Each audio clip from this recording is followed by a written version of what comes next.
aplauso al Señor, amado. Dios le bendiga a estos ministerios internacionales alabando al Rey y su servidor, el pastor Jaime Quiroz Jiménez. Le damos un saludo a todas las personas que nos siguen a través de televisión, a través de internet, a través de Facebook, YouTube. Les enviamos un saludo y les invitamos para que vengan a gozarse con nosotros. Estamos ubicados en Carretera Federal, México, Acapulco, a la altura de Alpuyeca, Morelos. Ministerios internacionales alabando al Rey, un ministerio, amado hermano, que si tú lo visitas seguramente que vas a salir bendecido. Si eres amante de la buena alabanza, la buena palabra, ven a gozarte con nosotros. Hoy es un día especial. Tenemos la visita del pastor Dairo Rubio, que nos visita desde, miren, Quito, Ecuador. Ya hace rato platicaba de dónde se siente más. Tiene nada más 18 años pastoreando en Quito. Yo le decía, yo llevo 13 en Alpuyeca, ya me siento de Alpuyeca. ¿Cuántos dicen amén? Así que 18 años en Quito, pero nacido en Bogotá, Colombia. Denle un fuerte aplauso y le dejamos saludar. ¿Cierto?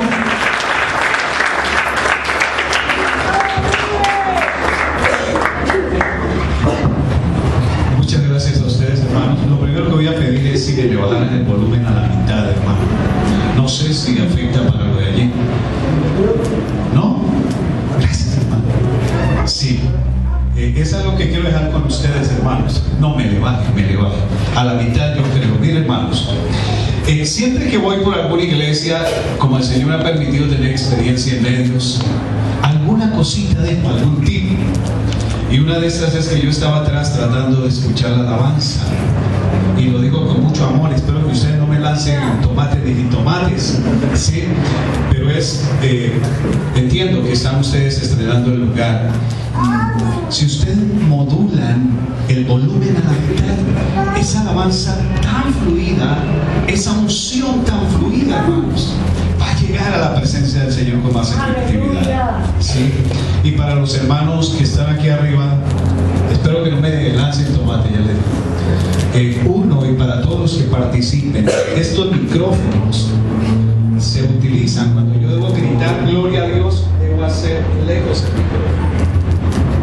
La distancia normal de hablar frente al micrófono es esta. Y si voy a decir algo suave, Señor, te amo, me lo acerco. Tenemos la tendencia de cantar o hablar así, hermano, y el que está aquí no se da cuenta que está haciendo ruido y el volumen está muy alto, y se lo digo con amor. Pastor, ajusten eso y van a ver cuánta bendición va a haber. Amén. Amén. Amén. ¿Me aman todavía? Amén. Bueno, hermanos, doy gracias al Señor por la bendición de estar aquí. Llevo ya 12 días aquí en la República Mexicana. He estado compartiendo en algunas iglesias, también en el Congreso de Rini con mis hermanos. Como dijo el hermano, mi ciudad es la capital de Colombia. Y de allí el Señor hace 20 años me ordenó que saliera con mi familia a la obra misionera radial. Yo soy comunicador por más de 30 años. Desde los 21 años comencé a trabajar en medios de comunicación. Y el Señor me ha permitido trabajar en medios seculares y luego me hizo el llamado para el pastorado. El pastor llevo 22 años, como dice el hermano. Los 2 últimos años que estuve en Colombia se me dio la oportunidad de pastorear la iglesia en la cual crecí, en la cual me formé, ¿no? Y luego de eso, cuando creíamos que nos íbamos a quedar un buen tiempo ahí, el Señor dijo, te necesito afuera. Así que nos confirmó por varias personas, y con mi esposa y nuestros 2 hijos salimos a una pequeña isla que se llama Bonaire, en las Antillas Holandesas, donde funciona un ministerio muy, muy grande que se llama Radio Transmundial. Allí estuve 2 años, y mientras estábamos allí trabajando en la radio, Dios permitió que empezáramos a conocer a algunas personas de habla castellana o española, jóvenes sobre todo. Empezamos a jugar fútbol en las noches, que en la radio había una cancha con alumbrado, y les invitábamos y luego les dábamos un refresco. Nunca pensando dejar iglesia, sino como obra muy natural que cada uno de nosotros debemos hacer. Sí, yo no fui como pastor. Sí. Pero el Señor permitió que allí naciera la primera habla hispana. Allá hay iglesia en holandés, en inglés, en papiamento, que es la lengua local, pero no había iglesia en español. Y entonces con otro joven venezolano, bueno, joven hace 20 años, sí, 19 años todavía, era algo joven, y empezamos a hacer reuniones. Y hablamos con nuestros jefes y nos permitieron el domingo, mientras hacían la escuela dominical en inglés, empezar a hacer una escuela dominical o un estudio bíblico en español.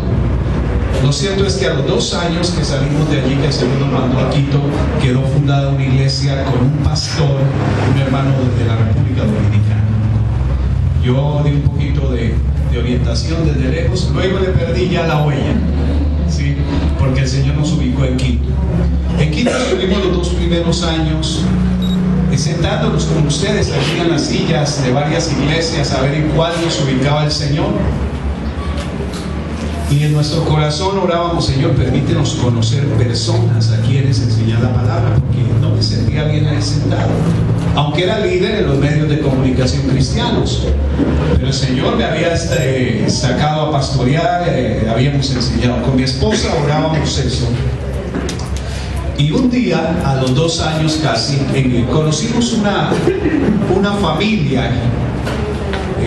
Después descubrimos que teníamos un amigo en común de Colombia y él había mandado una carta, así que esta familia supo, como uno se identifica al aire en la radio, que yo trabajaba en ese emisor. Dijo: yo le llevo la carta.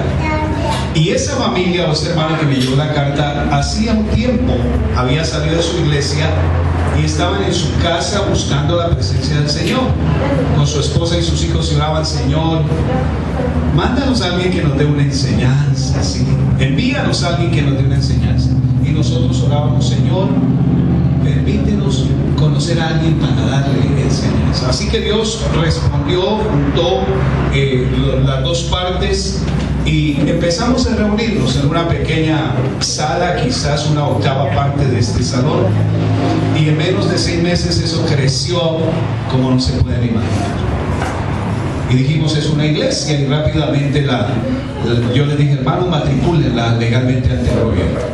Así que la iglesia está ahí desde ese tiempo. El Señor nos ha permitido fundar una segunda iglesia, y ya son 2 iglesias que hay allí en Quito, que el Señor nos ha usado para pastorearlas. Tenemos pastoreando en la segunda iglesia, hija al primer convertido que tuvimos nosotros en el Ecuador. Ya hoy en día es un pastor.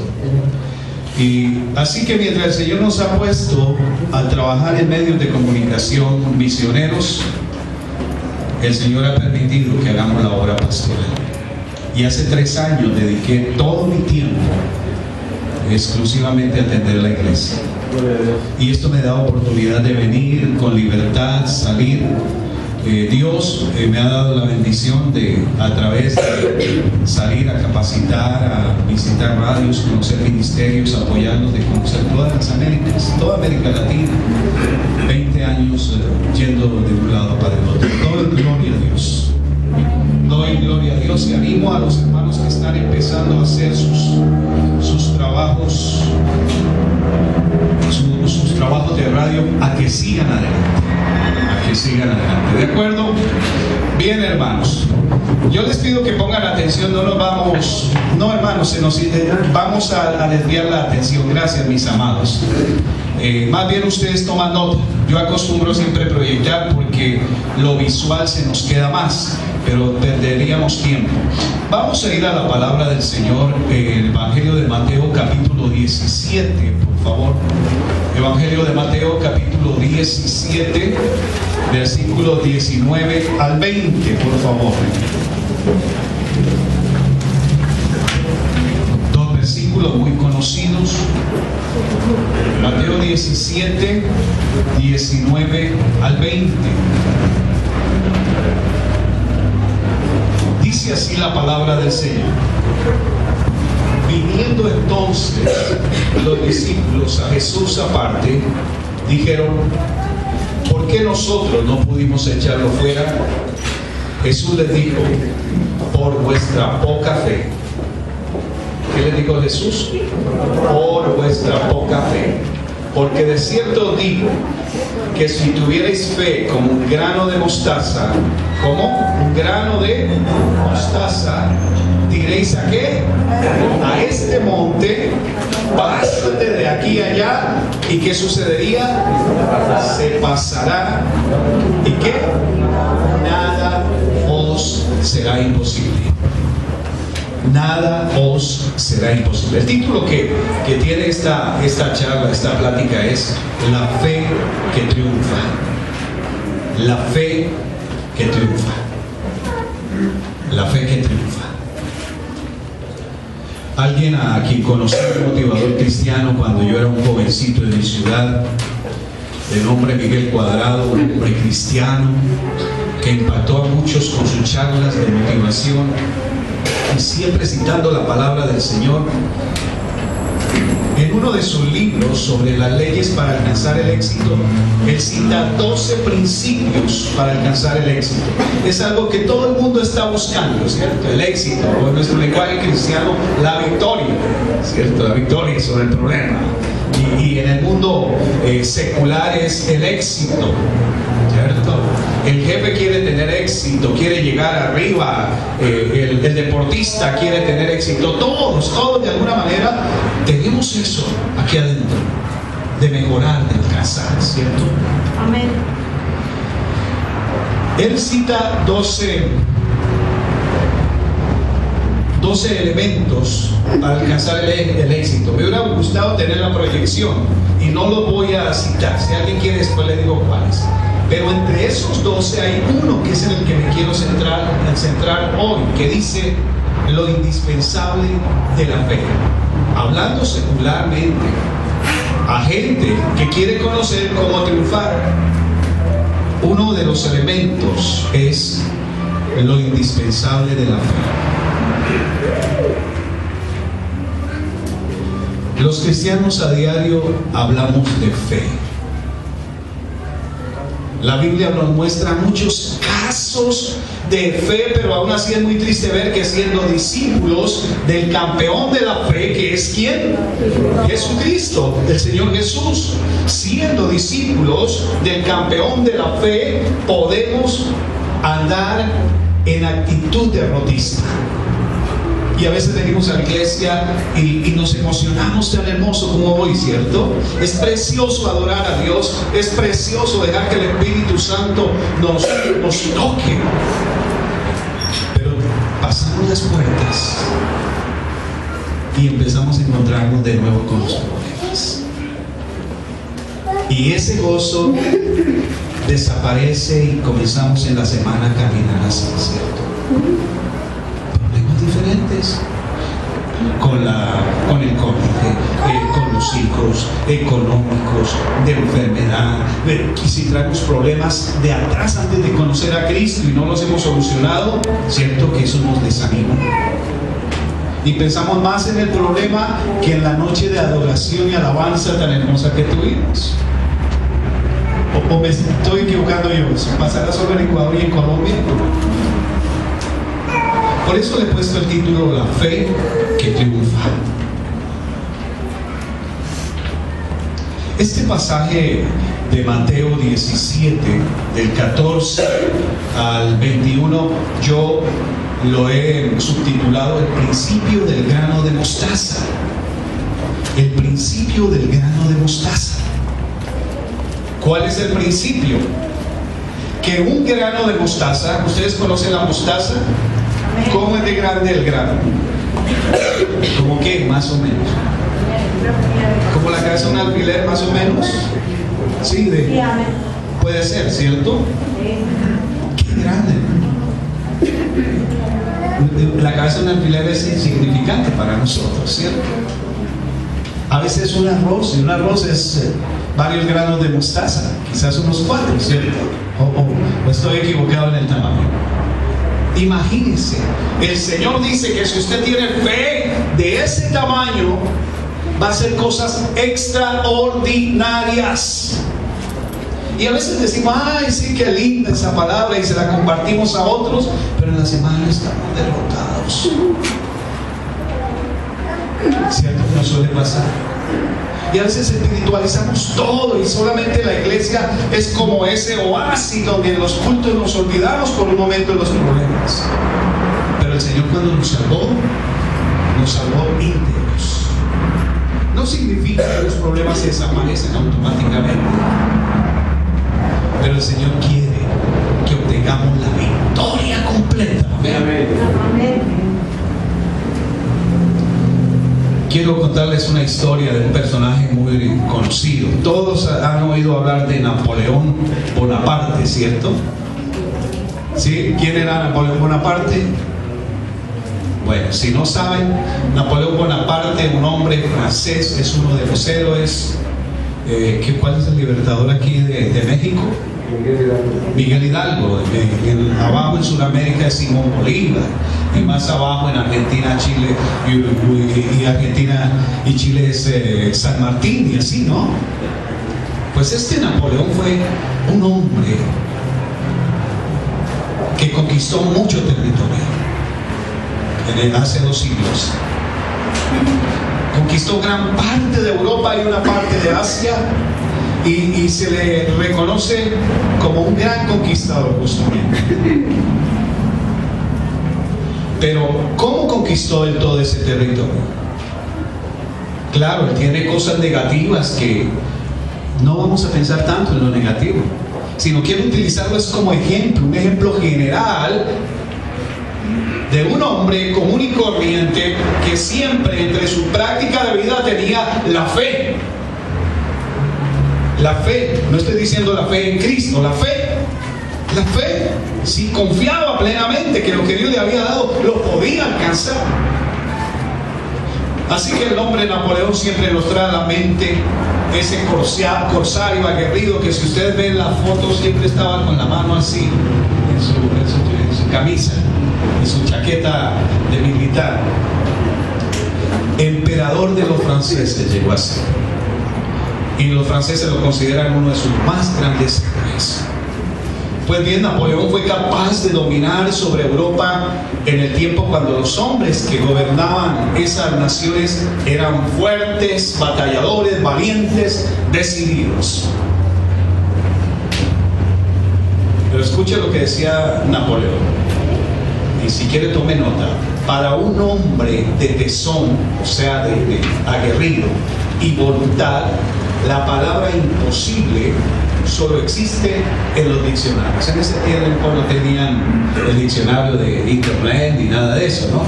Pero dice, solo está en los diccionarios. Para él, la palabra imposible no era vigente. Y nosotros decimos aquí, para Dios no hay nada imposible, y nos alegramos, amén, y decimos, gloria a Dios. Pero vamos por allí, hermano, y se olvidó ese gloria a Dios. Y nos dejamos aplastar fácilmente por los problemas. A mí me pasa, no sé ustedes, pero creo que a todos nos sucede, ¿cierto? Pues bien, miren, Napoleón era un hombre de asombrosa fe en su capacidad. Quería dar órdenes a los hombres y él creía que podía mandarlos. Escuche, cuando él entró a la academia militar, fue el número 42 al momento de graduarse de toda su clase. Yo no sé cuántos serían, pero fue el número 42. Tremendo, ¿no? Entre los más malitos para estudiar, pudiera decir uno, ¿cierto? Pero cuando en la academia militar se graduó, era el número 42.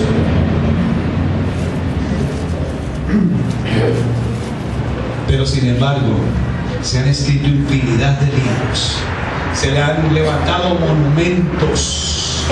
La historia lo reconoce como un hombre aguerrido. No sucedió con los otros 41 que estaban primeros en la lista de la academia. ¿Entienden? Quizás venimos de contextos de nuestra familia donde las cosas no han sido lo mejor, y todos, la gran mayoría, venimos así. Y decimos, no, pero cansar a llegar, no, pero ese negocio no me va a ir bien, no, pero yo ser líder en la iglesia, no, cierto, viene todo eso, negativismo. una pesadez espiritual, una actitud de no poder hacerlo. Es cierto que hizo muchas cosas absurdas Napoleón, pero sabe que la gente o la historia no recuerda tanto las cosas negativas, sino que era un hombre de visión. Yo no sé si aquí dicen, pero por allá decimos echado para adelante en Colombia.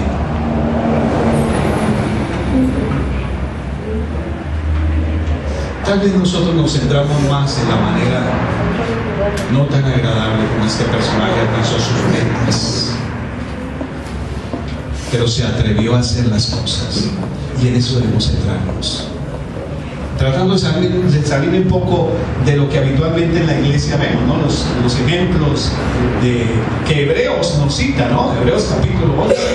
Miren ustedes, lean el capítulo 11 de Hebreos y le comienza a citar todos esos personajes y dice cada uno qué hizo de manera general. Pero hombres de nuestro tiempo, ¿no? Como Napoleón, aprendamos a desarrollar la fe. Este hombre tenía ideas y las desarrolló. Dios quiere que usted también, lo que Dios pone en su corazón, lo desarrolle. Porque las cosas buenas vienen de Dios, del Padre de las luces, dice la Biblia. Amén. Amén. Obviamente, partiendo de que las metas son justas, o sea, son buenas, están de acuerdo, nobles, de lo que el Señor quiere. Hoy Cristo quiere ayudarte a salir de la condición de postración o de derrotismo.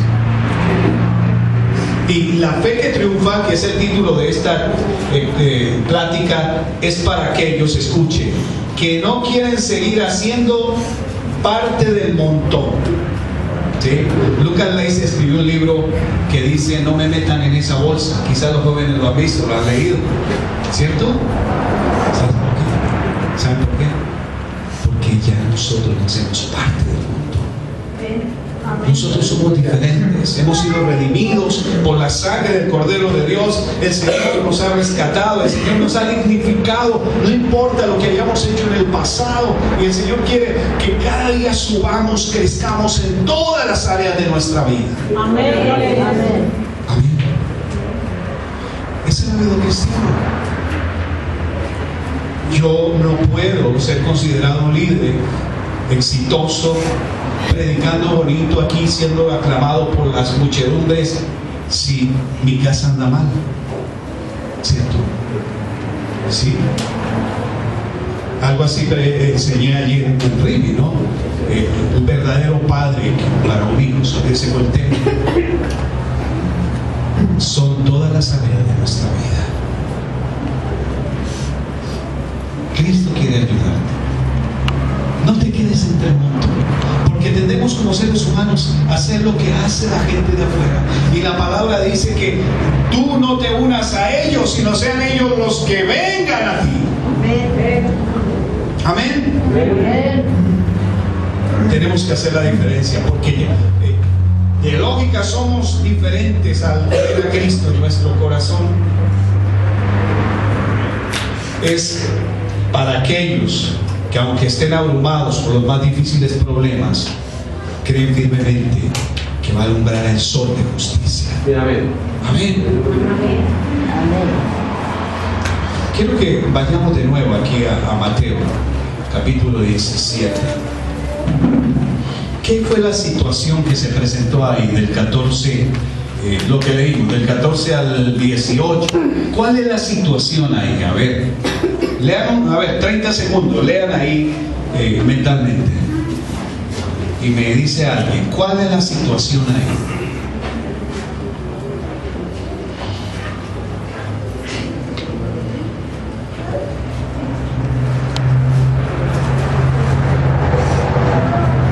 ¿Alguien me quiere decir qué está pasando ahí? A ver, con sus palabras. ¿Qué es lo que narra el evangelista? ¿Qué sucedió ahí? Lo liberaron. ¿Cierto? Llevaron a los discípulos un niño, creo que era, ¿cierto? Un jovencito. ¿Un jovencito o una jovencita? A ver. Un joven. Y se cree que tenía ataques como epilépticos, ¿no? En otros evangelios dice que era lunático, ¿sí? Pero sufría de ataques epilépticos. Y sabemos que los ataques epilépticos por lo general son directamente ataques de Satanás sobre las vidas y salud de las personas. Y ellos, me los imagino orando allá en el nombre de Jesús, el Señor allá atendiendo a la gente, y Pedro y todos en el nombre del Señor, y nada, no pudieron sanar. A veces nos pasa así, ¿no? En la guerra espiritual, en las vigilias, ayunos, todo eso. Y uno, ¿cómo sale? Dice, Señor, ¿y qué pasó aquí? ¿Sí? ¿Qué pasó aquí? Pero en esos casos hay que aplicar lo que dice el último versículo ahí, pastor, ¿cierto? Este género no sale sino con oración y ayuno, ¿cierto? En ciertos casos, y yo sé que el pastor nos cita a 2, 3 líderes o a todos los intercesores, vamos a orar por esta situación en específico. Así que estos hermanos discípulos de Jesús oran y no pueden ayudar a este padre que les había traído este muchacho.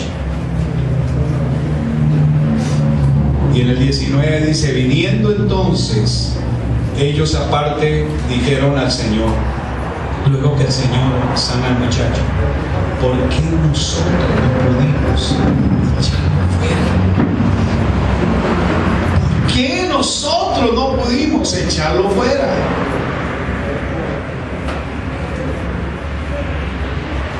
Si somos ungidos al caminar al lado del Señor Jesús, si Él duerme con nosotros algunas veces en la misma habitación, porque así era el Señor Jesús, discipulaba, iba directamente con la gente a cualquier lugar con sus seguidores, le conocemos. ¿Dónde está esa unción y ese poder? Y luego dice el Señor, el 20, ahí es donde me quiero centrar.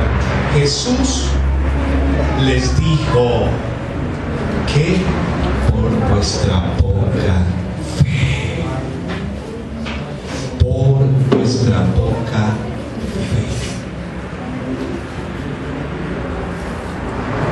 Y luego entonces él pone la comparación con un grano de mostaza.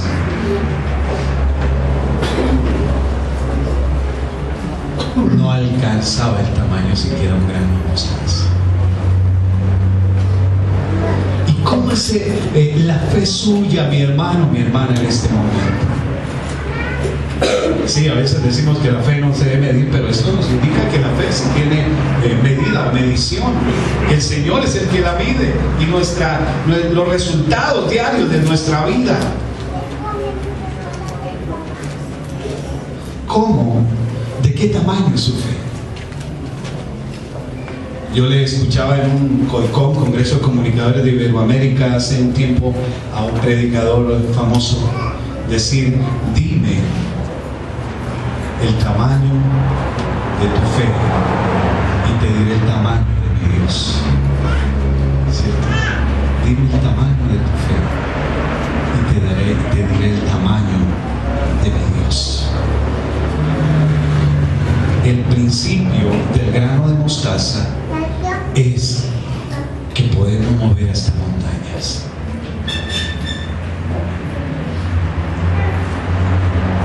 ¿Saben, hermanos? La fe es una de las palabras que tiene una definición profunda. Y la gente trata de explicar qué es la fe.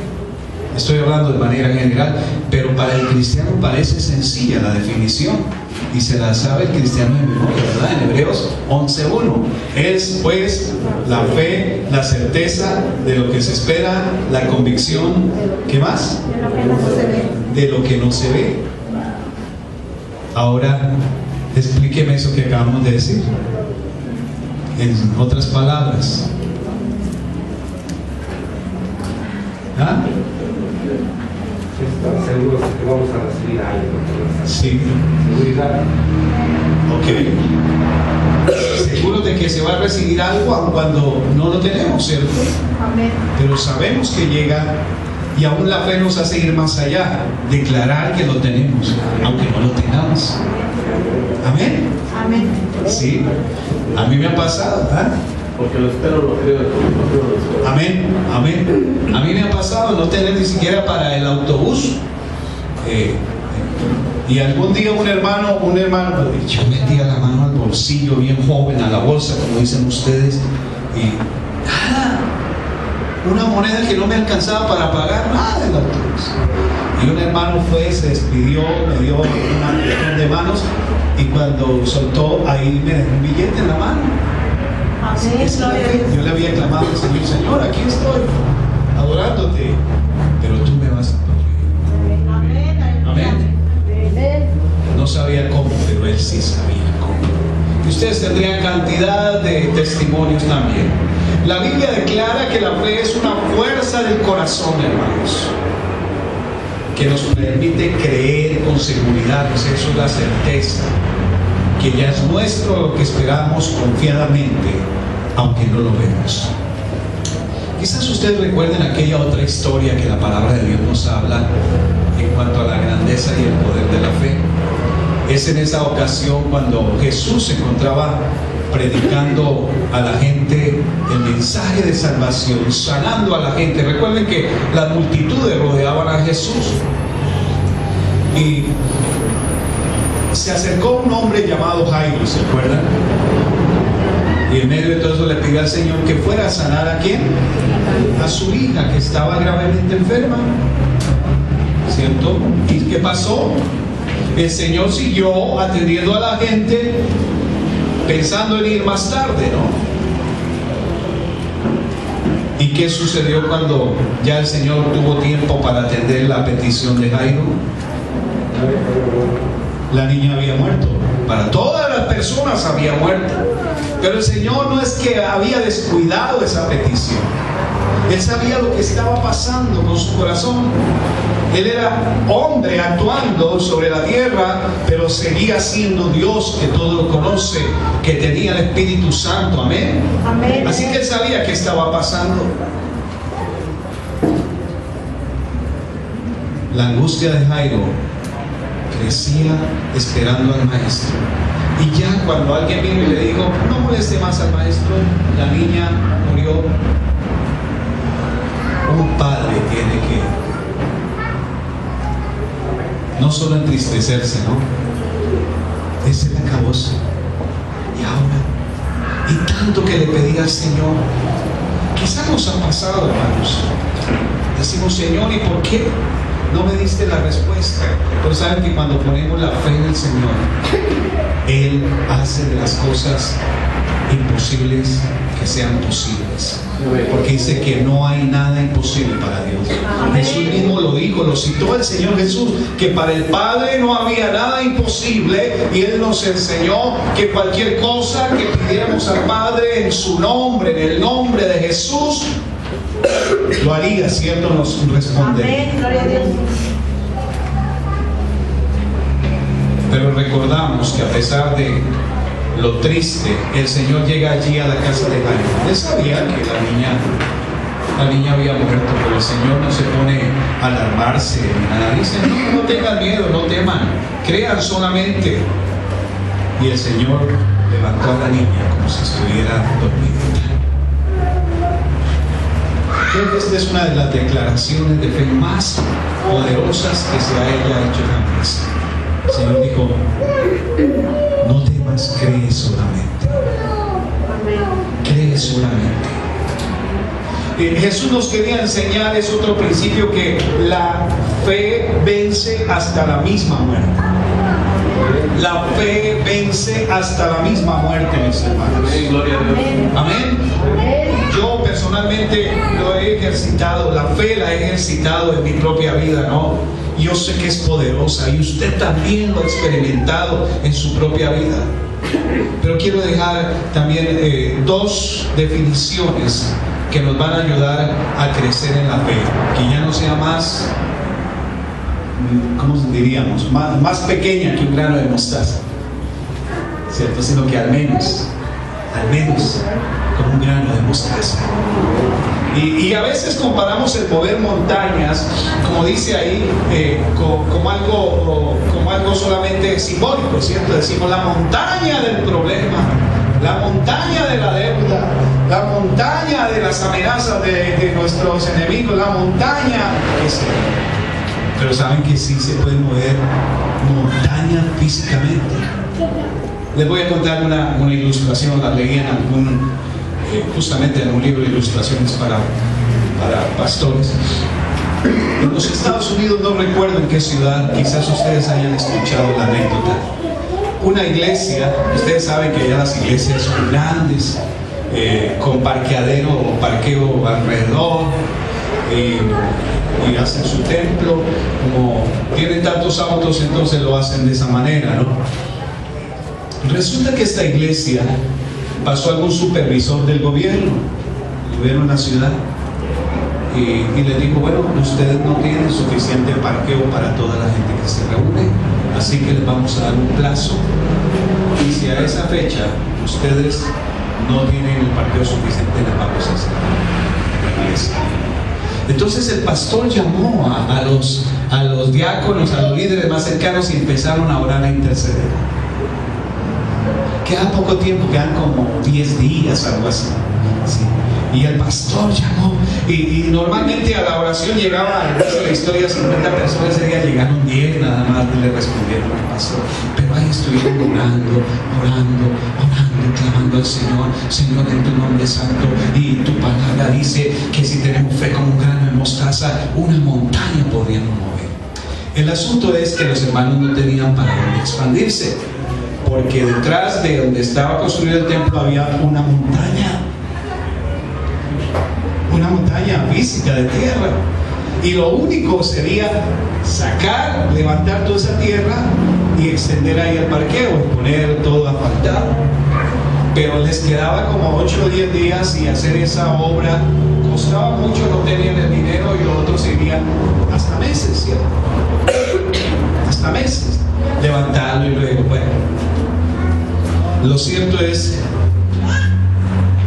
dice, eso fue el sábado. El día domingo el pastor estaba orando ahí, cuando alguien llegó, golpeó, todavía no había empezado el culto, un hombre con su casco de construcción, preguntó por el pastor, le dijeron quién era, y le dijo: pastor, nosotros allí a unos pocos kilómetros estamos haciendo una construcción, y queremos saber si usted nos puede vender esa tierra, esa montaña, esa tierra.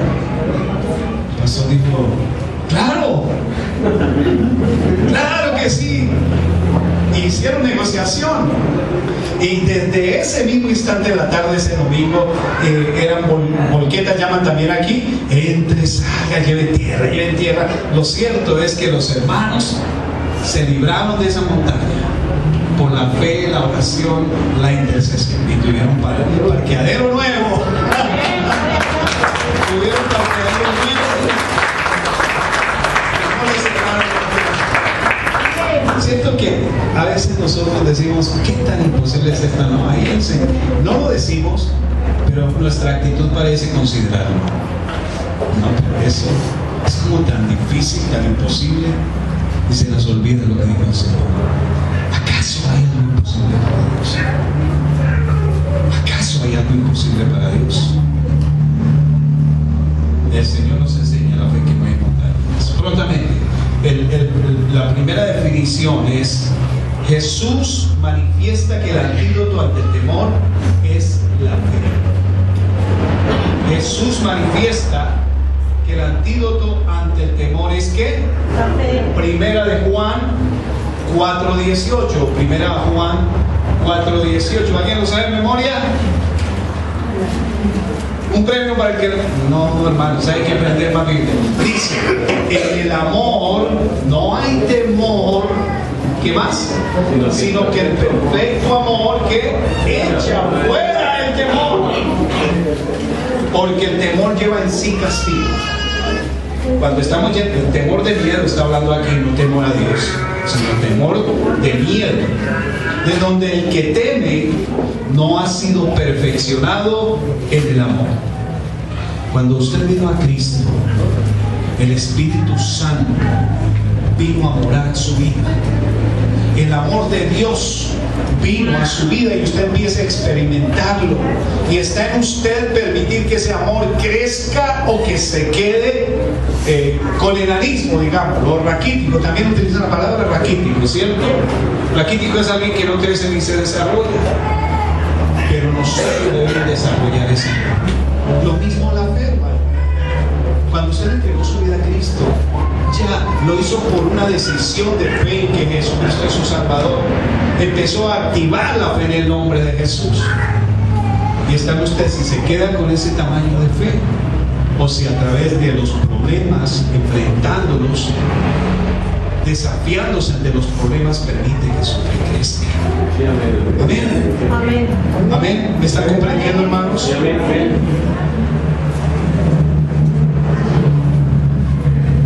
Otra historia de Jesús. ¿Se acuerdan de esa historia cuando el Señor le dijo a sus discípulos: pasemos al otro lado del lago de Galilea? Y Jesús iba en la barca, pero estaba cansado, durmiendo. ¿Por qué Jesús se durmió? Dicen algunos. Porque era hombre. La palabra nos dice que aunque fue hombre, no apeló, o sea, no se aferró a su condición de hombre, sino que sufrió todo. Muchos dicen eso cuando al Señor le estaban poniendo los clavos, que iba a sentir. Él no sentía porque era Dios. Él sufrió como hombre. Dolor desgarrador, sufrimiento terrible como hombre. Entonces, en esta oportunidad, él estaba cansadito, había predicado, hecho milagros, todo eso. La gente alrededor, todo eso hace que se desgaste. Y mientras pasaba, él se durmió. ¿Y qué fue lo que pasó? Se vino una fuerte tormenta, ¿verdad?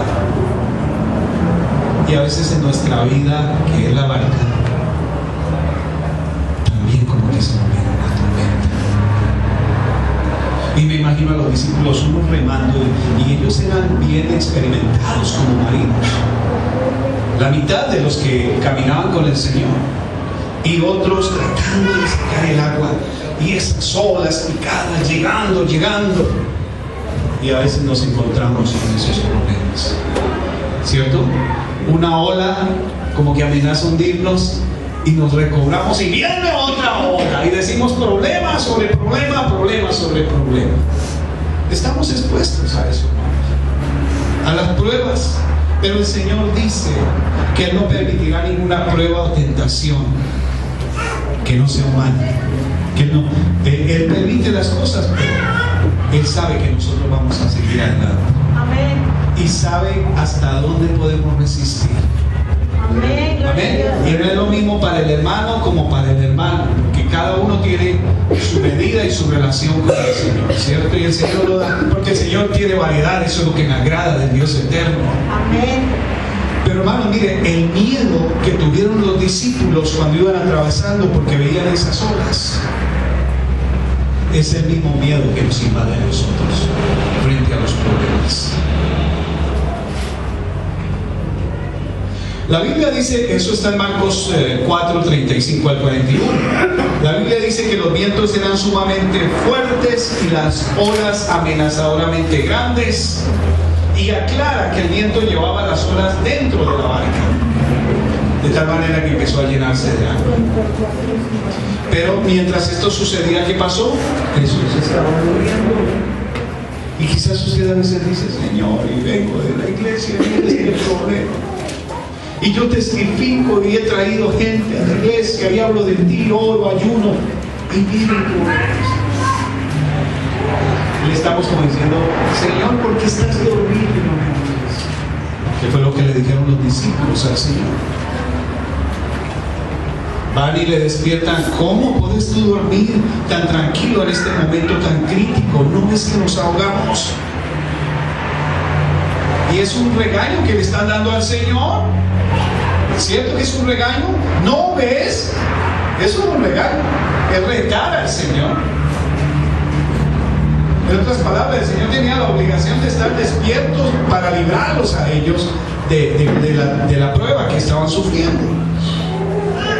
Yo estaba compartiendo este mismo texto anoche con las hermanas ahí en el DF, con las mujeres, y les llevaba a esto que ustedes, también quiero llevarlos a ustedes. Piensen ustedes, ¿qué hubiera pasado si los discípulos no despiertan a Jesús?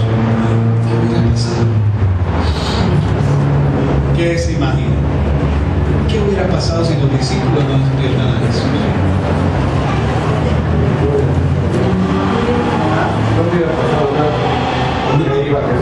No hubiera pasado nada, no hubiera habido prueba ni nada de eso. La prueba sí, pero la parte ya. No hubiera. ¿Qué más? A ver, eso dice el pastor. ¿Qué otra cosa? Otra idea. La palabra es para eso, hermano. Lea la palabra línea por línea, reléala y también proyecte su imaginación cómo sería en ese tiempo y ante esto qué haría yo. A ver, pastor. Pues yo al contrario, yo pienso que el único que se hubiera salvado ahí es Jesús, porque el mismo viento y el mismo mar dan testimonio de Dios. Jesús se hubiera salvado y los otros no. ¿Alguien más? A ver, hermano. Otro. A ver, hermanos. Vamos, piensen. ¿Qué otra idea por allí, hermana? Se habrían muerto los discípulos por la poca fe que tienen. Se habrían muerto por la poca fe. Jesucristo. ¡Wow! Eso está bien duro, hermana.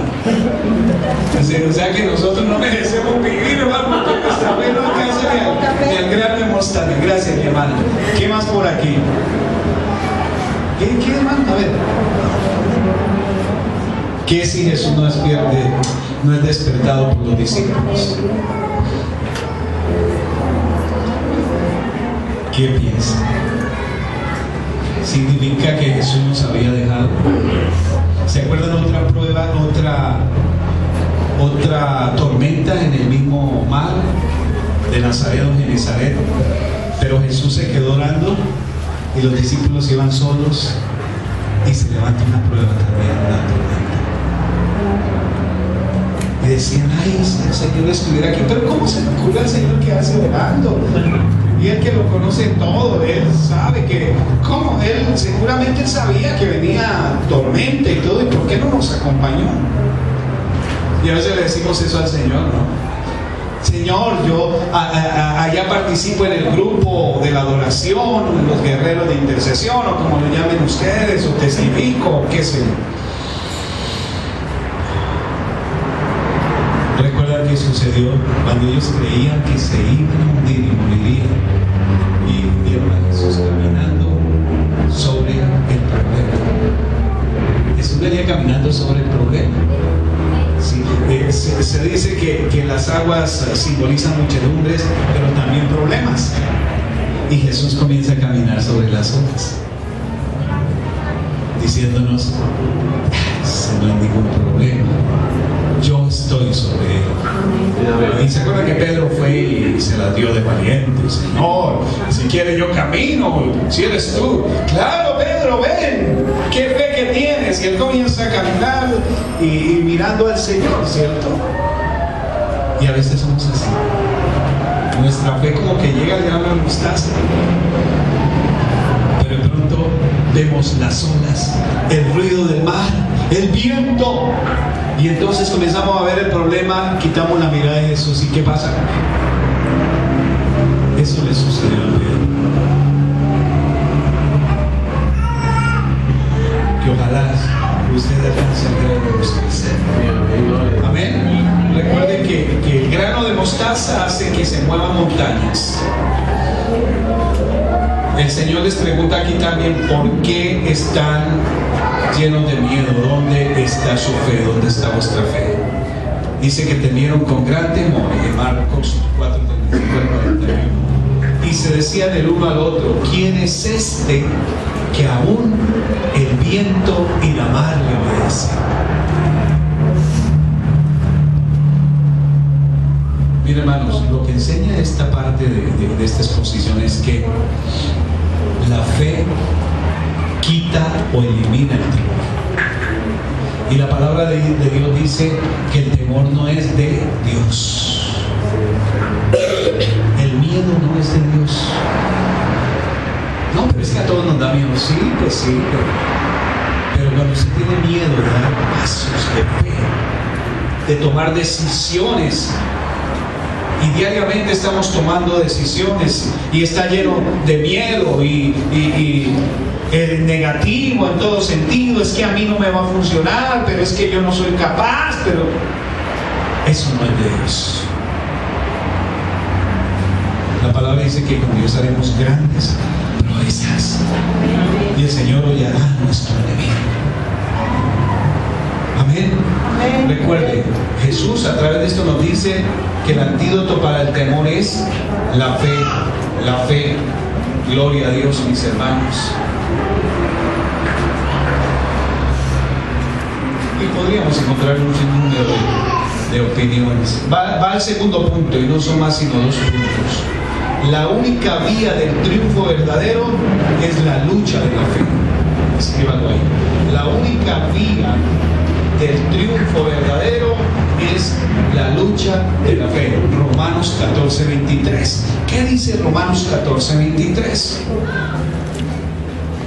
Quiero tomar una parte. Dice: todo lo que no proviene de fe es pecado. ¿Escuchó, hermano? Lo que no proviene de fe es ¿qué? Pecado. Entonces, si nosotros no tenemos la fe como el Señor quiere, quizás estemos pecando. Sí, porque la palabra dice que la fe sin obras es muerta. Y no está hablando de obras de caridad, está hablando de accionar frente a las circunstancias. Yo puedo decir, tengo fe en el Señor Jesús, pero solo hasta cuando enfrento el problema, hasta cuando busco la presencia del Señor y espero la estrategia que me dé el Señor, la instrucción, y comienzo a caminar en pos de eso, venciendo el miedo, puedo obtener la victoria. Amén. Mi hermano, mi hermana, primero debes creer y después ver. Esa es la fe.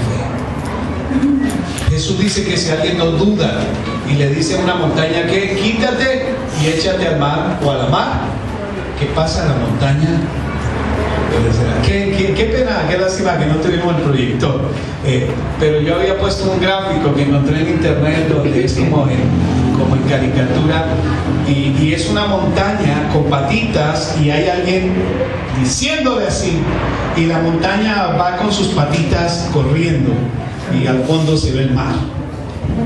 Hermanos, hay que actuar así. Amén. En el nombre del Señor el problema es vencido. En el nombre del Señor hay que ser específicos. El problema, la enfermedad, ¿cierto?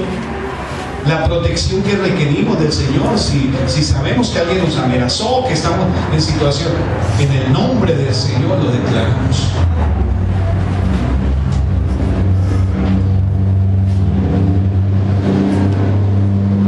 Así que no importa el problema que esté atravesando, mi hermano.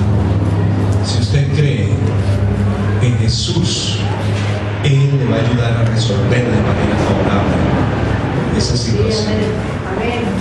Más rápido de lo que usted cree, verá que se cambia esa situación en el nombre de Jesús. Debemos ver las cosas con los ojos del Espíritu Santo, del Espíritu que Dios ha puesto en nosotros. Esa es la fe. Imaginarlo y recibirlo en el nombre del Señor. Hay que persistir en el creer, en el desarrollar fe. Un gran hombre dijo: no importa lo que oigo ni lo que veo, me importa lo que creo. Gloria a Dios. De nuevo se los digo: no importa lo que oigo ni lo que creo, ni lo que veo, me importa lo que creo, y lo que creo es que fe. Amén. Sí. Ay, ¿cómo te vas a meter en eso? No, pero si tú no eres capaz. No, pues, ¿cierto? Y nos dejamos pensar muchas veces. Aunque a mí me han enseñado que los mexicanos son muy machotes y echados para adelante y todo eso, ¿cierto? Pero a todos nos afecta. Llegamos a esa situación muchas veces. Y quiero cerrar con esta historia, mis hermanos. Siempre que yo veo pasar un auto, coche, automóvil, carro, me acuerdo de un personaje. ¿Quién creen que es? Henry Ford. ¿Saben quién fue Henry Ford? Hermano, busquen en la Biblia, ya no está. Henry Ford fue el hombre que empezó a construir en serie, en masa, los automóviles. Voy a tratar de ser sucinto. Henry Ford, el mayor productor de vehículos que ha conocido el mundo. Él trabajó mucho tiempo como mecánico hasta que dominó la profesión. Para los jóvenes, sobre todo, que están empezando a forjarse en la vida, él era un mecánico de profesión. Yo estoy seguro que había mejores mecánicos que Henry Ford. Sin embargo, fue Henry Ford. Así como el hombre de Napoleón, que fue el número 42 en su clase, y los que se convirtieron en emperador no fueron los 41 antes, sino era él. Y así Dios le ha escogido a usted, y así usted tiene cosas hermosas, hermana, hermano, para hacer en el nombre del Señor en su vida y aportar a esta sociedad, aportar a este país. Así que Henry Ford era un mecánico, trabajaba con algunos otros, tratando de hacer motores. Cuando los motores estaban, era una base muy rudimentaria. Lo cierto es que cuando empezó a tener una visión de algo grande en el mundo, él tomó un motor de los que en su tiempo se conocían, y dice la historia que lo desarmó, lo armó, lo desarmó, lo armó cientos y miles de veces, lo armó y desarmó, hasta que aquí tenía la manera como se armaba y desarmaba eso. Lo conoció a la perfección. En la noche, mientras los demás dormían, Henry Ford estaba armando y desarmando el motor, conociendo. Cuando él vio que podría hacerlo por su propia cuenta, expresó, y esto se hizo famoso, y lo utilizan los ejecutivos a los que les dan ese tipo de animación de llegar bien en alto. Dijo Henry Ford esto: amarraré al mundo con un cinturón de automóviles. O sea, voy a hacer en serie, y nadie lo quería. ¿Cómo iba a ser posible si apenas se gastan entre tantos hombres haciendo uno solo tanto tiempo? Pero él llegó a realizarlo. ¿Cómo llegó a realizarlo? Por fe. Él era temeroso de Dios. Él tenía fe que no solo que obtendría los objetivos, sino que practicó esa fe en cada paso que dio para ir perfeccionando su vida. Podemos alcanzar cualquier cosa en el nombre del Señor. Amén. Amén. Y yo me imagino que sus pastores les retan, les desafían.